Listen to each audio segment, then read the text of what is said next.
Olá, muito boa noite. Hoje é o tempo de estarmos na presença de Deus e é muito bom ter você conosco.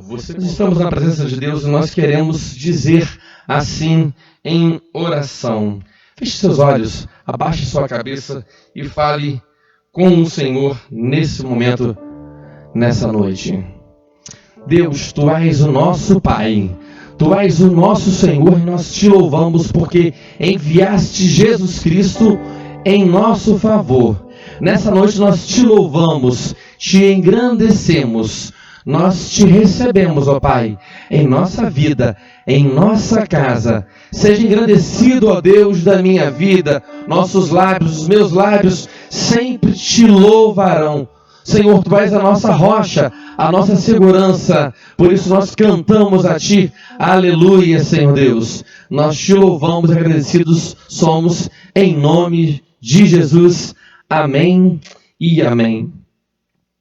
Nós pedimos que você fique atento aí, se está com a tua Bíblia ou aplicativo aí, você pode acessar agora o texto de João 15, versículos de 9 a 14. Esse texto muito especial que fala acerca do amor. E você que já ouviu falar em tantas canções acerca do amor e talvez tenha vivido momentos de pseudo-amor, você pode ouvir a essência do amor, que é a palavra de Deus, que diz assim: como o Pai me amou, também eu vos amei a vós. Permanecei no meu amor. Se guardardes os meus mandamentos, permanecereis no meu amor, do mesmo modo que eu tenho guardado os mandamentos de meu Pai e permaneço no seu amor. Palavras de Jesus, versículo 11. Tenho-vos dito isso para que o meu gozo, minha alegria, permaneça em vocês, em vós, e a alegria de vocês, o gozo de vocês, seja completo. O meu mandamento é este, que vos ameis uns aos outros, assim como eu vos amei. E ninguém tem maior amor do que este, a ponto de dar sua vida a alguém, ou dar sua vida por seus amigos. Quero dizer para você que não existe nada melhor do que ser amigo de Deus, caminhar seguro na luz, desfrutar do seu maravilhoso poder. Deus é Espírito, e o que importa é que seus adoradores adorem em espírito e verdade. Louvemos ao Senhor com essa canção, Amigos de Deus.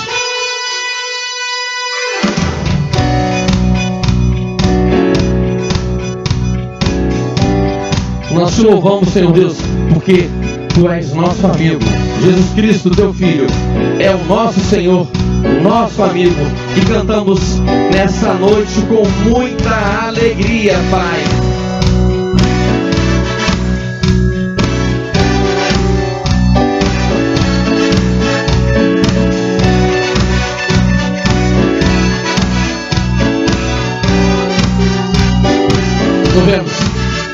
Não existe nada melhor do que ser amigo de Deus, caminhar seguro na luz, desfrutar do seu amor, ter a paz no coração, viver sempre em comunhão e assim a grandeza do poder de Jesus, meu bom pastor. Jesus, meu bom pastor. Não existe nada melhor do que ser amigo de Deus, caminhar seguro na luz, desfrutar seu amor, ter a paz do coração, viver sempre comunhão e assim receber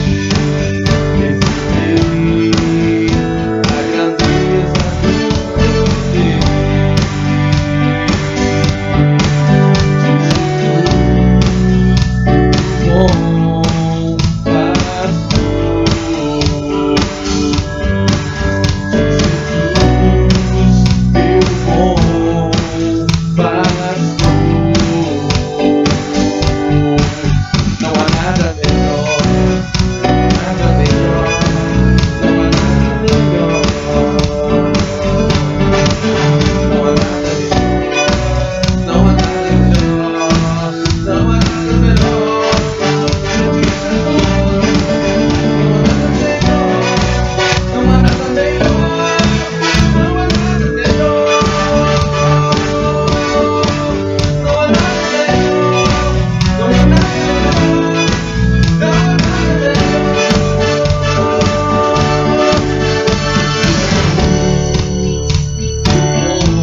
Jesus Cristo é o nosso bom pastor. Amém, Senhor. Amém. É um dos textos muito conhecidos da palavra de Deus. Nós temos nesse capítulo de João 14, você pode acessar ou abrir, versículos 25 a 27. A palavra de Deus que ela é cheia de versículos maravilhosos e você pode usufruir, aliás, você não apenas pode, você deve usufruir do conhecimento da palavra de Deus, porque ali contém o caminho para a vida eterna. Diz isso Jesus. Jesus também disse assim, versículo 25 a 27 do capítulo 14 de João: Tenho-vos dito isto, estando convosco, mas aquele Consolador, o Espírito Santo, que o Pai enviará em meu nome, esse vos ensinará todas as coisas e vos fará lembrar de tudo quanto tenho dito. Deixo-vos a minha paz vos dou, não a dou a vocês como o mundo a dá.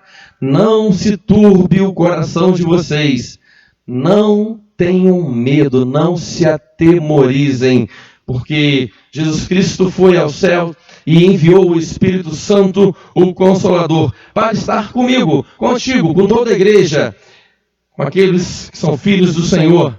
Nesse tempo de aparente insegurança, o Senhor é a nossa segurança.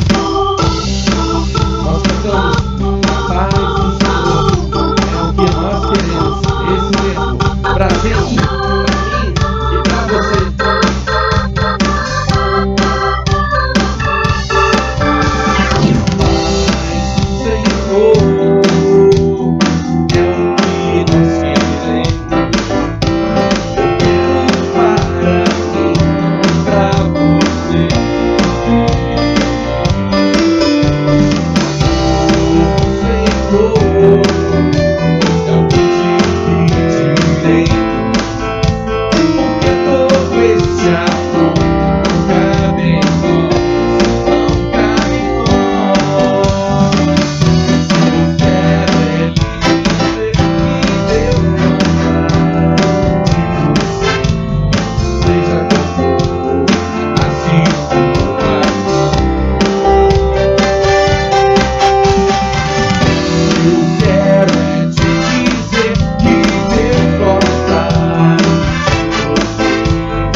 Diz assim ainda: se me amardes, obedecereis os meus mandamentos. E diz aquele que diz que me ama, ele guarda os meus ensinamentos.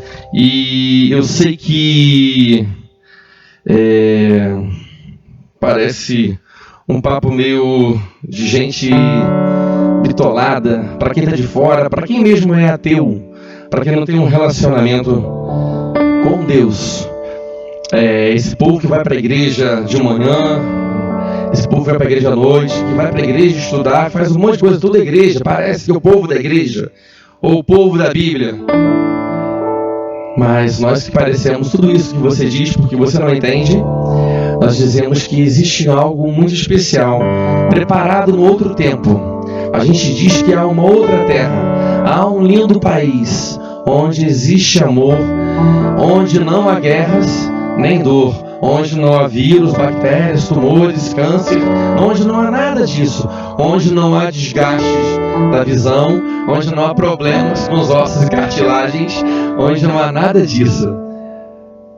E um dia, Apocalipse 21:4, nós estivemos lendo aqui, e Ele, Jesus Cristo, enxugará dos olhos toda a lágrima, e não existirá mais nada que nos impeça de adorar o Senhor.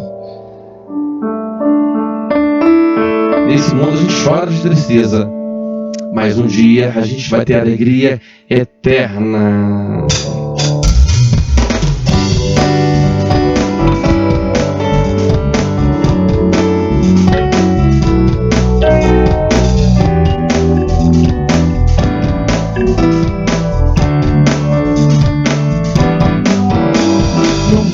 A gente chora de tristeza, no mundo a gente ri pra não chorar. O mundo não conhece o que é o amor. O mundo não conhece o que é paz.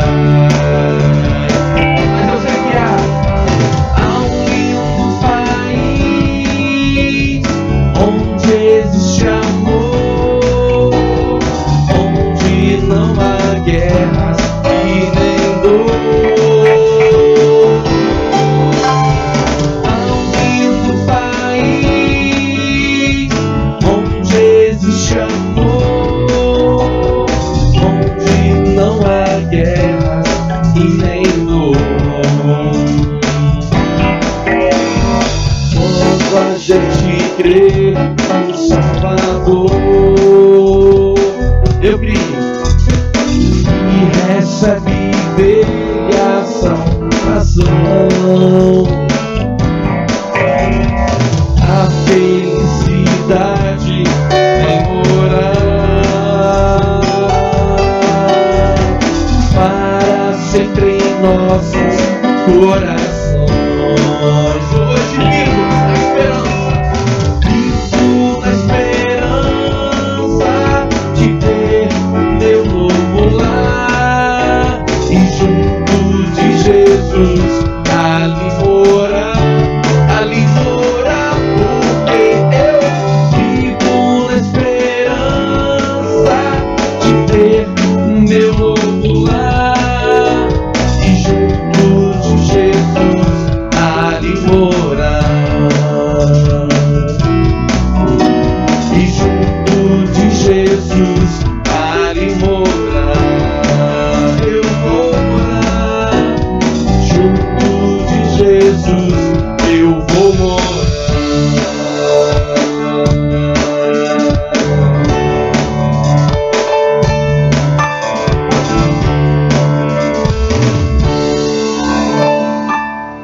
Se você tem essa certeza de que um dia vai estar num outro lugar, numa outra terra, num outro país, diga amém de onde você está. Obrigado, Senhor, por isso. Pai, muito obrigado porque o Senhor nos dá a oportunidade, por meio de Cristo, de pertencer a Ti, por meio do sacrifício de Cristo Jesus. Muito obrigado também, Senhor Deus, porque o Senhor nos dá o sustento, tem sustentado, Deus, os Teus filhos, cada família, Senhor Deus. O apóstolo Paulo disse muito bem, isso ecoa no nosso coração, de que ele foi jovem e chegou à velhice e jamais viu um justo mendigar o pão, nem sua descendência, Senhor Deus. O Teu sangue nos justificou. Nós pertencemos a Ti, somos parte da igreja do Senhor, da igreja triunfante, Senhor Deus. E nós pedimos que o Senhor venha estar sustentando cada um dos Teus filhos, que a provisão seja permanentemente em cada um dos lares dos Teus filhos, Muito obrigado, Senhor Deus, porque Tu cuidas de nós. Nós Te louvamos, agradecidos somos pelo sustento, e fazemos isso em nome de Jesus. Amém e amém. Estou convidando aqui a cena o nosso amigo, nosso irmão Jefferson, para estar participando conosco desse momento. Olá, Jefinho, boa noite. Boa noite, Jardel. Boa noite você que está em casa, você que está nos assistindo pelo Facebook. Talvez você não está assistindo ao vivo, mas já é um outro dia, uma tarde ou amanhã, que você seja abençoado da mesma forma. E nós vamos louvar, mas antes eu queria que você parasse para pensar um minutinho no dia de hoje. Se você está assistindo ao vivo, agora já é noite e você com certeza já passou por muita coisa durante esse dia. E nem tudo que a gente passa, infelizmente, é coisa boa, né? Tem momentos muito difíceis, né, Jardel? Momentos complicados. Na minha vida não é diferente do Jardel, do pastor, né? Nós somos como você que está em casa, não é porque a gente está aqui que a gente é diferente. As dificuldades muitas vezes são tamanhas. Temos motivos para agradecer, sim, todo dia. Só o motivo, né, de estar aqui, de estar vivo, isso nos faz muito agradecidos a Deus. Mas, falando das dificuldades, muitas delas nós não conseguimos romper com as nossas forças, né? Às vezes dificuldades financeiras, né, que você corre atrás, você batalha daqui, dali e consegue, né, resolver o seu problema. Muitas vezes um problema de doença, que aí já não depende de você, né? Depende do médico e depende de Deus acima de tudo. Então, assim, você pode refletir nisso, que embora as dificuldades possam ser grandes para você, elas possam parecer insuportáveis, né? Não desanima não. Nós temos um Deus maior que tudo isso. Nós temos um Deus que, quando as dificuldades já estão no nosso limite, nós entramos no poder da fé. Lá em Hebreus 11:1 está escrito lá, que a fé é o firme fundamento das coisas que se esperam e a prova das coisas que não se veem. Muitas coisas não vemos, não entendemos. Às vezes um ente querido que você perde, um amigo, mas é através da fé que a gente vai rompendo, né, todos os dias.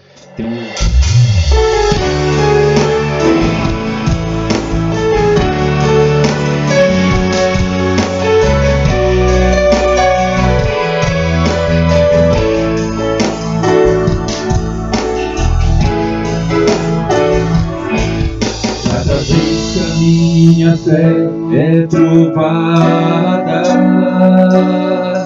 Tu me dás a chance de crescer um pouco mais. As montanhas e vales, desertos e mares que atravesso me levam pra perto de Ti. Minhas provações não são maiores que meu Deus, e não vão me impedir de caminhar. Se diante de mim não se abrir o mar, Deus vai me fazer andar sobre as águas, rompendo em fé. Minha vida se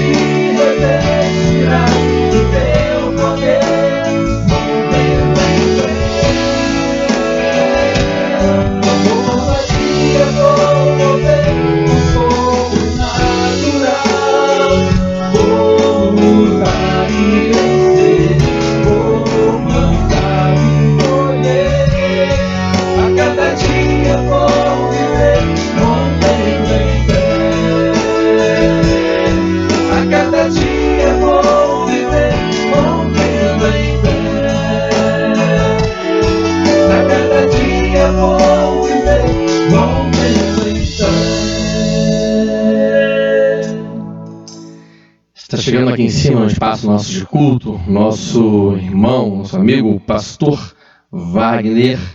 E muito bom ter o irmão conosco. Pastor Wagner, vou falar uma coisa muito boa sobre ele, tá bom? Pastor Wagner, ele é herdeiro do céu.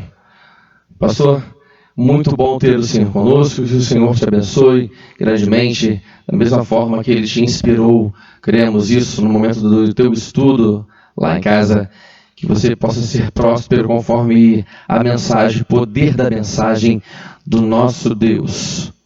Seja bem-vindo. Graça e paz a todos os irmãos. Eu quero dizer que estou muito feliz, me sinto muito honrado em poder estar conosco aqui para trazer esse estudo. Como o irmão Jardel acabou de dizer, o pastor Benilton, ele não está hoje conosco e ele me convidou para estar aqui trazendo o estudo desta noite. E quero dizer que eu me sinto muito feliz em poder adentrar ao seu lar, à sua casa, para falar de algo tão precioso, tão valioso que é a palavra do Senhor.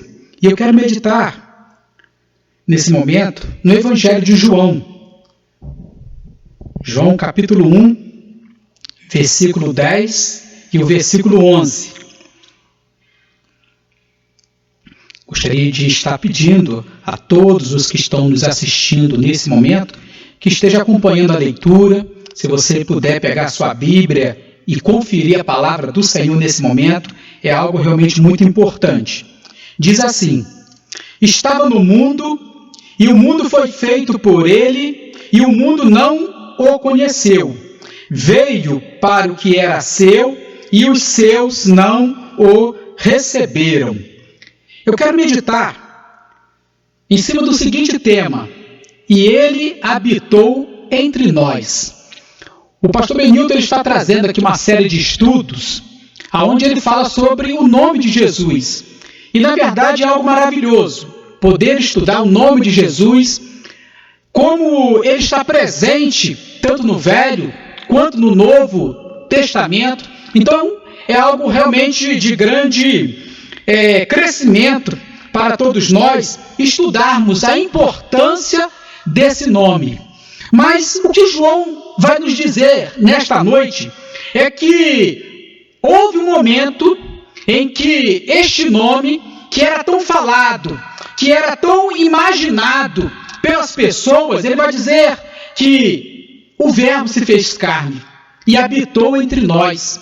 E vimos a sua glória, como a glória do unigênito do Pai. Ou seja, existe um momento em que esse nome que era falado, que era pregado, que era tão esperado, existe um momento em que João, ele vai relatar esse grande acontecimento, que é a presença real da pessoa de Jesus Cristo aqui neste mundo. Ou seja, o mundo que você vê ao seu redor não veio à existência sozinho, mas é um efeito do que a Bíblia chama de verbo.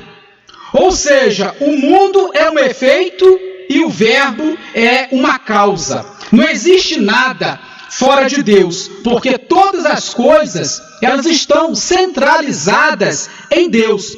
Por isso a Bíblia vai dizer: por Ele e para Ele são todas as coisas. Mas a palavra mundo, que nós encontramos aqui no versículo 10, estava no mundo, e o mundo foi feito por Ele, e o mundo não o conheceu. Eu gostaria de dizer que a palavra mundo, na Bíblia, ela tem 3 significados. Ela significa eras, ela significa natureza e ela significa também humanidade. Mas a palavra mundo que nos interessa aqui nesta noite, que nós vamos estudar, é apenas 2, que é a palavra mundo no sentido natureza e a palavra mundo no sentido humanidade. Em primeiro lugar, a palavra mundo, a raiz dela significa cuidar, tomar conta, prover, decoração, arranjo ordenado. Então aqui está o primeiro significado da palavra mundo. É interessante como Deus criou este mundo dentro do contexto da natureza.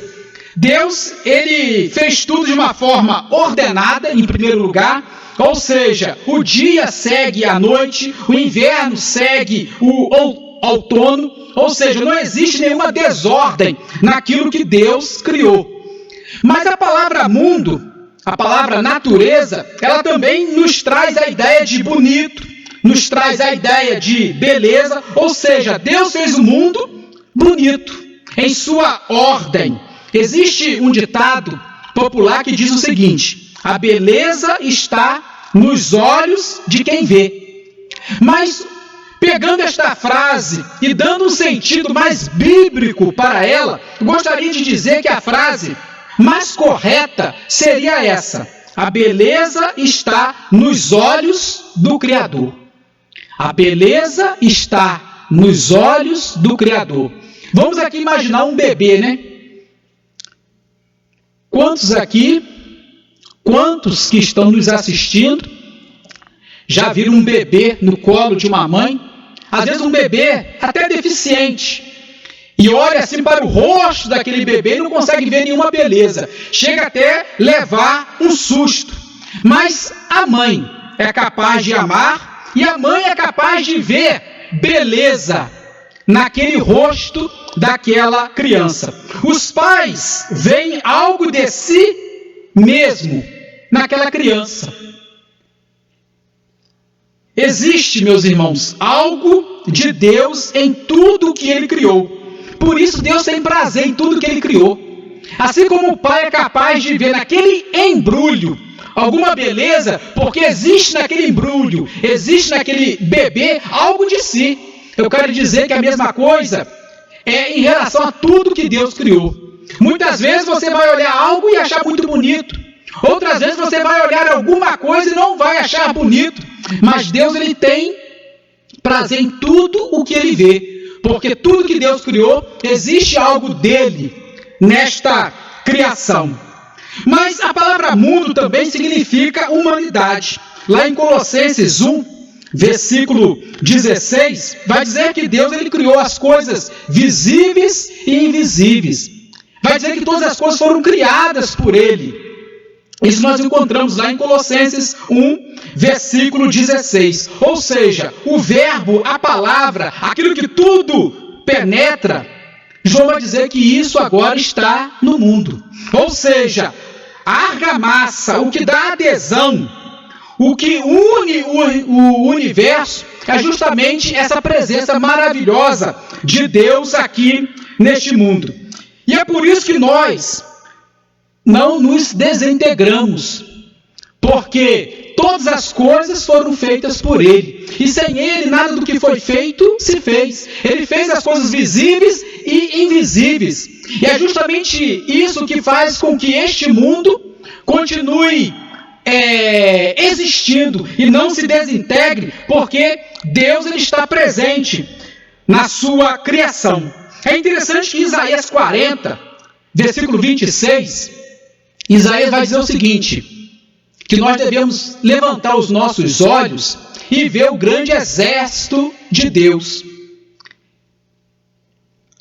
O ser humano, os cientistas, quando eles conseguem descobrir dentro do universo, dentro da Via Láctea, alguma estrela da qual eles encontram, ou pelo menos eles dão algum nome, parece que a televisão, a mídia, parece que eles acreditam que eles descobriram algo de última geração, algo que eles devem realmente se orgulhar e sair em todos os jornais. Olha só que coisa interessante, o profeta Isaías vai dizer que Deus, ele tem um grande exército, e que ele anda sobre esse exército, e ele chama cada um pelo seu nome.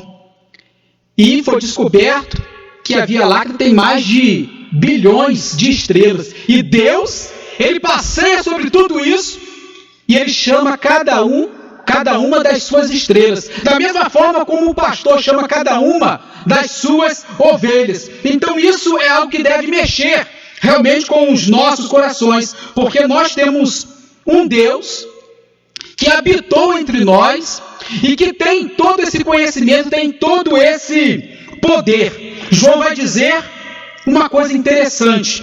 Ele vai dizer que ele veio ao mundo, mas o mundo não o conheceu. Quando nós falamos do mundo no sentido de natureza, quando nós falamos de mundo no sentido de humanidade, quando nós revelamos aqui quem é Deus dentro desse mundo, e quando João vai dizer, e ele habitou entre nós, e quando João vai dizer que ele veio para o que era seu e os seus não o receberam, o que precisa ser indagado por cada um de nós é o seguinte: quem foram essas pessoas? Quem foram essas pessoas das quais tiveram a oportunidade de receberem esta visita tão maravilhosa e de não perceber, de não conhecer aquele que criou todas as coisas? E às vezes na mente de muitas pessoas logo vem o nome, né? Deve ter sido os viciados. Com certeza foram muitos viciados que não conheceram Jesus. Com certeza foram muitas prostitutas, foram muitos ladrões, foram muitas categorias que as pessoas costumam de chamar de baixa ou que vivem à margem da sociedade. Talvez na mente de muitas pessoas logo vem a figura dessas pessoas. Essas pessoas não conheceram de fato essa maravilhosa visitação. Mas acima de tudo, a Bíblia vai dizer que os religiosos da época não conheceram Jesus Cristo, não conheceram o momento em que ele estava visitando aqui este mundo. E agora eu gostaria de chamar a atenção de todos os que estão nos assistindo agora.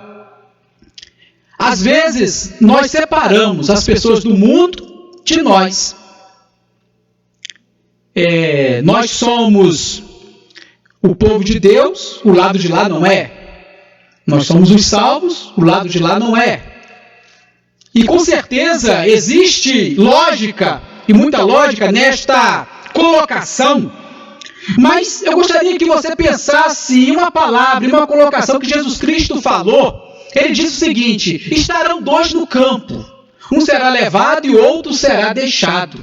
Ou seja, nós precisamos tomar muito cuidado quando nós pensamos nessa separação, porque existe algo que nós precisamos nos precaver dentro do contexto do que Jesus Cristo quis dizer. Jesus Cristo ele quis dizer que na sua vinda haverá duas pessoas. Não serão pessoas diferentes, porque na mente de muitos crentes nós somos diferentes do outro que não é crente, e com certeza nós precisamos ser de fato diferentes deles. Mas Jesus Cristo ele esquece desse abismo, ele esquece dessa separação, e ele olha para o seu povo e diz o seguinte: olha, vocês pensam assim, vocês são o povo de Deus, o povo escolhido, e vocês pensam que são os favoritos e que vocês estão separados deles e vocês serão levados e eles serão deixados. Mas eu tenho algo muito interessante para dizer para vocês: estarão dois no campo, dois no mesmo lugar, dois fazendo a mesma coisa, e um será levado e o outro será deixado. Você sabe o que isso significa? Estarão dois no púlpito, no mesmo lugar, fazendo a mesma coisa. Estarão dois aí sentados no banco, fazendo a mesma coisa, cantando o mesmo hino, lendo a mesma Bíblia. Estarão duas pessoas no mesmo lugar, mas uma será levada e a outra será deixada. Então, cada um de nós precisa se despertar para essa grande verdade. Um texto, meus irmãos, que revela as pessoas profanas que se esqueceram de Cristo. Esse texto existe. E ele diz o seguinte: estava no mundo, e o mundo foi feito por ele, e o mundo não o conheceu. Mas João ele vai falar no versículo 11 algo muito interessante, não apenas no versículo 10, mas também eu quero chamar a atenção de todos para o versículo 11. Veio para o que era seu, e os seus não o receberam. Para mim, essa colocação que João faz aqui é uma das colocações mais fantásticas que ele escreveu. Ele vai dizer o seguinte: olha, ele veio, Meus irmãos, isso é algo maravilhoso. Ele veio. Ele não diz assim, ele estava, nele estava com ele, estava em, porque são expressões que ele usa aqui em João capítulo 1. Ele vai usar muito essa expressão, né? Ele estava, nele estava, mas existe um momento que João ele para de usar estas expressões e ele vai dizer o seguinte, e ele veio. Aqui está a verdadeira alegria, aqui está aquilo que precisa e se faz necessário alegrar os nossos corações. É saber que ele veio. Eu quero chamar a atenção de vocês que estão nos ouvindo nesse momento para o significado dessa maravilhosa palavra. A história da piedade, a história da misericórdia, a história do amor, a história do Redentor. João vai dizer, essa história está aqui. Ele veio. Todo amor e toda piedade, toda a graça de Deus, ela precisa ser sentida por nós nessas duas palavras. Ele veio. Ou seja, toda a esperança que a humanidade necessitava estava ali, porque ele veio. Se no passado eles falavam de algo que um dia iria acontecer, se no passado muitas pessoas se cansaram de esperar, João agora, ele tranquiliza o coração de todas as pessoas, dizendo o seguinte, olha, ele fez tudo isso que eu acabei de dizer. Nele estava, ele estava, mas eu quero dizer agora o seguinte para todos vocês, ele veio. E ele não para aí, ele vai dizer o seguinte, ele veio para o que era seu. E o significado da palavra seu significa o seguinte, suas próprias coisas. Seu próprio mundo, seu próprio lar, veio para aqueles que ele tinha posse. Olha só que coisa impressionante. Esse mundo pelo qual nós vivemos e que nós vendemos as coisas, nós negociamos e muitas pessoas até costumam guerrear por causa dele. Esse mundo é dele, de forma completa. Esse mundo pertence a esse Deus maravilhoso. Certas pessoas, elas acham o máximo a seguinte expressão. Queremos convidar o nosso Deus nesse momento a estar presente conosco. Eu quero dizer que o Deus que nós servimos, ele é o nosso convidado de honra. Mas eu gostaria de dizer para todos os que estão nos ouvindo o seguinte, nós estamos no mundo que Deus fez. Tudo é dele, nada é nosso. E nós somos apenas convidados dele para estarmos nesse mundo. Ele é o anfitrião. Não é nós que convidamos ele para participar da festa, é ele que nos convida para participarmos da sua festa. É dessa forma que a Bíblia relata o Deus que nós servimos. A festa não foi feita pelo filho pródigo, a festa foi feita pelo Pai. As bodas não serão preparadas por nós somos convidados a participar das bodas do Cordeiro, porque na verdade o anfitrião é ele e nós somos apenas o convidado. Esse mundo pertence a ele. Mas quando o texto diz que ele veio para o que era seu e os seus não o receberam, eu gostaria de terminar aqui a minha meditação, o nosso estudo, falando a respeito de 5 razões pelas quais as pessoas não receberam Jesus.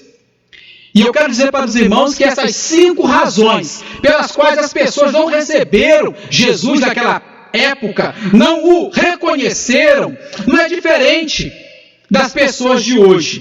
E a primeira razão é esta: mudanças nas prioridades. Receber Jesus significa mudar de prioridade na vida. E aquelas pessoas naquela época, com certeza, elas não queriam conhecer Jesus, não queriam reconhecer quem era Jesus, porque reconhecer quem é Jesus, saber que Ele é o Salvador, saber que tudo isso foi feito por Ele e que Ele é o dono de tudo, significa mudança de prioridade. E com certeza as pessoas não queriam mudar a sua prioridade naquela época. E uma das prioridades naquela época, com certeza, era ganhar dinheiro. E aceitar Jesus significava perdas financeiras. É interessante que a Bíblia vai dizer a respeito de um jovem que ele não queria mudar. A sua mudança prioritária era ter Jesus no sentido de poder ser salvo, né? O que eu faço para ser salvo? Olha, eu já fiz tudo isso que você está dizendo, né? Eu sigo os 10 mandamentos. Aí Jesus falou o seguinte, olha, falta uma coisa. Vai vender tudo que você tem e você vai ter um tesouro maior nos céus. Mas como mudar essa prioridade na vida? Como mudar essa prioridade de ganhar mais? Mas a Bíblia, por outro lado, vai falar a respeito de um homem que roubava também, um fariseu chamado Zaqueu. Ele conseguiu mudar essa prioridade na vida dele. Inclusive ele vai dizer, olha, e se eu roubei aqui alguém, eu devolvo 4 vezes mais. Mas uma segunda razão pela qual as pessoas não queriam receber Jesus naquela época é que elas teriam que viver uma mudança de hábitos. E eu quero dizer que mudar de hábito é algo difícil. Porque existem muitos hábitos na vida do homem que eles estão escondidos no subterrâneo. Tem muitos hábitos que nós olhamos e nós percebemos e nós vemos e a gente se alegra quando aquela pessoa que fuma parou de fumar. Então, significa que Deus está entrando na vida dele. Ele parou de beber. Existem alguns vícios e alguns hábitos que eles são muito visíveis aos nossos olhos. Mas eu quero dizer que existem hábitos, maus hábitos, que eles vivem no subterrâneo do coração do homem. E esses hábitos, muitas vezes, eles não querem mudar. Aceitar Jesus significa mudar muita coisa. E as pessoas naquela época não queriam mudar tudo. Queriam talvez mudar algumas coisas. Mas aceitar Jesus significa mudar tudo. E talvez essa seja uma das razões pelas quais muitas pessoas não querem seguir ou aceitar Jesus Cristo hoje. A terceira coisa pela qual eles rejeitaram Jesus naquela época era justamente a limpeza pessoal, a limpeza no interior. Eu quero dizer uma coisa para os irmãos que estão nos ouvindo nesse momento. Jesus Cristo nasceu numa manjedoura, mas esteja certo de uma coisa, aquela manjedoura não estava suja. Com certeza José deve ter pego capim, palha limpa e colocado ali para que Maria e Jesus Cristo pudessem nascer. Ou seja, é preciso que haja uma limpeza pessoal na vida. Esse mês morreu um grande escritor, um grande homem de Deus, John Pike. Ele morreu aos 98 anos. Mas tem um vídeo dele, de 30 anos atrás, no YouTube, aonde ele pregando, ele leva o seu cachorro.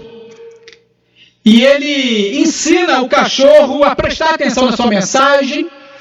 Ele leva o cachorro para o seu quarto, ele ensina o cachorro a ajoelhar, colocar, as 2 patas assim na cabeça, copiando o seu momento de oração. E no final daquilo tudo, John Pike, ele pega do seu bolso um biscoito e dá o cachorro. É a recompensa, porque ele fez tudo certinho. Eu quero dizer que na igreja, no meio do povo de Deus, existem muitas pessoas assim. Elas não constroem um relacionamento com Deus. Elas fazem tudo certinho, porque existe uma recompensa depois. Então, o olhar deles, o coração de muitas pessoas, está voltado para a recompensa que elas vão ganhar depois. Não existe interesse de construção, de relacionamento, de vida com Deus, porque na verdade a nossa maior recompensa não deveria ser aquilo que nós podemos ganhar depois do culto, depois de uma noite de jejum ou de oração, seja lá o que for, mas a nossa maior alegria é saber que podemos crescer na graça e no conhecimento de Deus. Então, é o que eles não queriam, Eu quero seguir Jesus, mas desde o momento que eu não me envolva tanto com Ele, desde o momento que nós consigamos manter uma certa distância pela qual Ele não venha atrapalhar a minha vida, os meus negócios, tá bom demais. Mas a quarta mudança que eles precisavam viver para conhecer Jesus, mas não quiseram, significa mudança de direção. Em Mateus 16, 24, Jesus Cristo vai dizer: tome a sua cruz e siga-me. Então, conhecer Jesus é você mudar de direção. E que direção preciso seguir? É a direção que ele está andando, né? A direção e o caminho que Jesus Cristo está andando é o caminho e a direção que nós precisamos seguir. Porque ele disse: siga-me. Então não existe outro caminho, outra direção longe do caminho que ele está andando. E, em quinto lugar, o quinto motivo pelo qual as pessoas não conheceram Jesus Cristo naquela época é que conhecer Jesus significa arriscar a confiança de tudo. Ou seja, o seu coração precisa se arriscar em confiar totalmente nele. Ou seja, você precisa ter uma fé firmada no impossível. E isso era algo que as pessoas jamais iriam fazer naquela época, né? Eu vou seguir este homem. Mas ele mora onde? Ele vive de quê? Aí Jesus Cristo pega e olha para as pessoas e diz o seguinte: olha, as raposas têm covis, os pássaros têm seu ninho, mas o Filho do Homem não tem onde reclinar a cabeça. Ou seja, Jesus Cristo está convidando as pessoas a crerem em algo impossível, em algo que eles não estavam vendo, mas eles precisavam acreditar. Ou seja, arriscar o seu coração em tudo aquilo que ele estava dizendo, em tudo aquilo que ele estava falando. Eu quero dizer que Abraão, ele se arriscou, né? Mas a Bíblia vai dizer que ele foi recompensado, porque de um ele se tornou milhares. E às vezes é o que Deus quer que nós também façamos. Deus quer fazer de você algo muito maior do que você é. Mas para você acreditar nisso, você precisa se arriscar, colocar a sua fé no impossível. E que todos nós possamos fazer isso, porque vale a pena confiar nesse Deus que tudo pode. E que Deus abençoe a todos. Amém. Nós estamos chegando ao final deste culto. Foi muito bom ter você participando conosco. Tenha uma ótima semana, restante de semana. Deus te abençoe, Jefinho. Amém. Deus abençoe você. E estaremos juntos novamente no próximo domingo, às 10 da manhã, pelo Facebook e presencialmente.